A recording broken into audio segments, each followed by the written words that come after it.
I'll look in a minute. Camden, welcome into the show. Happy Thursday afternoon. How are you, ma'am?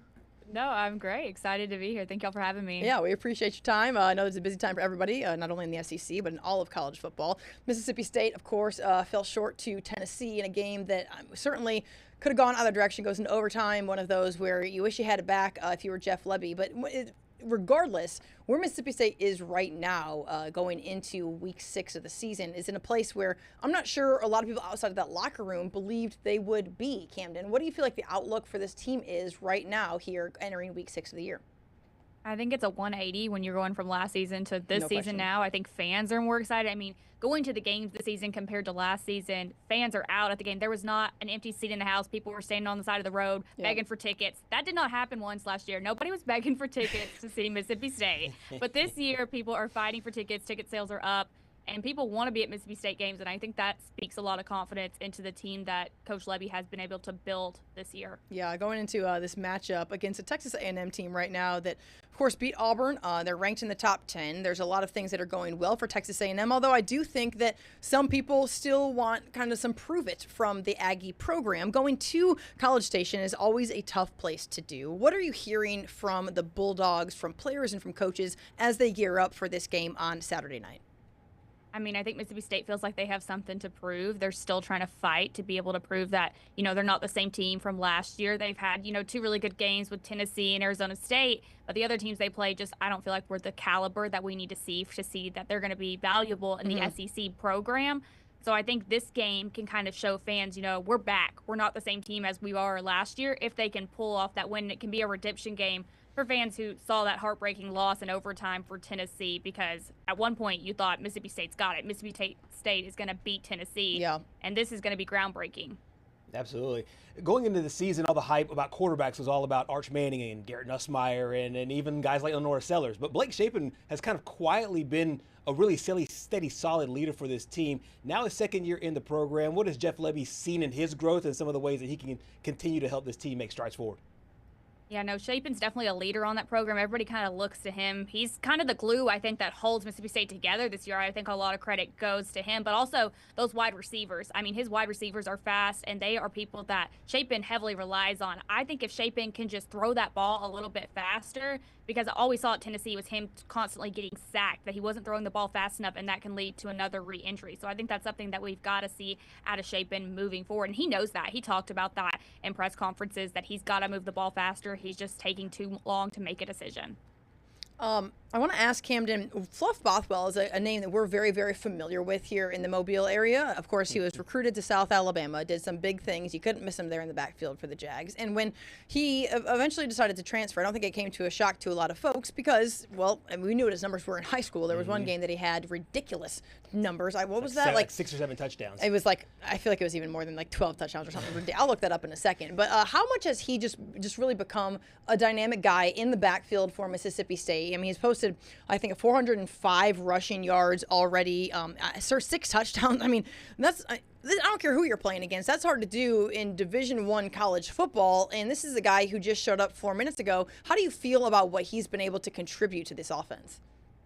I think he's really been able to prove himself. I think he's showing that, I want to be on an SEC team, and that's exciting for him. And I think looking to those leaders on those teams and having that good team chemistry, when you talk to any of the guys on the Mississippi State team, they talk about team chemistry in whatever room they're in and how they've been able to grow as a team and look towards those leaders. And Fluff has already went in there and kind of became his own leader. He's showing people that you don't have to be here long to make a big impact, and he's showing people exactly why he belongs on Mississippi State's team. I don't think he's done just yet. I think we're going to see a lot of great things out of him for the rest of the season. Mississippi State was 0-8 last year in the SEC, and now 0-1. And I know there's no such thing as moral victories, but that Tennessee game was like Simone said, it was basically a coin flip. What's that next step for this team to finally get over the hump and pick up that first SEC win, although the resume so far has been really strong? Yeah, I mean, it's been a 180, like I said, from last year, but there's still a lot more to prove, and I think Mississippi State knows that. They feel that. The fans feel that. I mean, you could see it on their faces. It was like they just fell asleep during overtime. I don't think anybody expected Tennessee to just go out there and get that touchdown and win. It's like we weren't ready for them to do that, and I think everyone was really surprised by that. I think they have to be on their A game every second, and it's hard because they can't take a break. They've got to keep going. They've got to keep that mental focus. I think staying focused for all 4 quarters in the game, just staying focused every single second of the game is what's going to help put Mississippi State over the top. And focusing on those small mistakes and where they can improve, because the team chemistry is there. They're being able to throw the ball. They're catching the ball. They're making those runs and those plays. They just have to work on those small mistakes that can cost those games. If you're just tuning in, this is Southeast Sports Plus. Simone, Gerhard, Patrick, Camden Morris joining us from Jackson, Mississippi to talk all things the Mississippi State Bulldogs. We had a chance to hear from Jeff Lebby, as we often do, all the head coaches going into a big game week. Let's take a listen to Coach Lebby on what it's going to take to transition from that tough loss and get ready for the Aggies. Yeah, again, as we cleaned the game up for me Saturday night and into Sunday morning, then it was just ready to get on to A&M, a really, really good football team. I think we understand their roster, talent level, things like that, but offensively been really explosive in the throw game. 2 great receivers. They've got 2 really, really good running backs, and they've got a veteran O-line that's played a lot of ball defensively. There's some similarities from the standpoint that they've created a bunch of sacks, and that's going to be a huge point of emphasis again for us this week. We've got to find ways to protect, keep 2 upright, and give him a chance to pitch and catch. Camden, I want to ask you specifically, Camden, about Jeff Lebby. He's in his 2nd year there at Mississippi State. He's an offensive guy. He's had several stops in the SEC. I mean, his resume speaks for itself. How much do you feel as though he has this program on a trajectory that is just really going to take off at some point? Is everyone that goes into that kind of sophomore year as a coach, and you always wonder what it's going to look like. Hugh Freeze there, obviously at Auburn, didn't really go into from year 1 to year 2 and have some huge step up.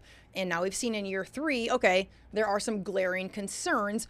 I feel like if you're Jeff Lebby, I feel like if you're Mississippi State's fan base, you're saying, hey, this is working. And that alone is a positive thing coming from a program in the state of Mississippi where you maybe don't have as many resources as other SEC schools to compete, to have any amount of success at this point is a step in the right direction.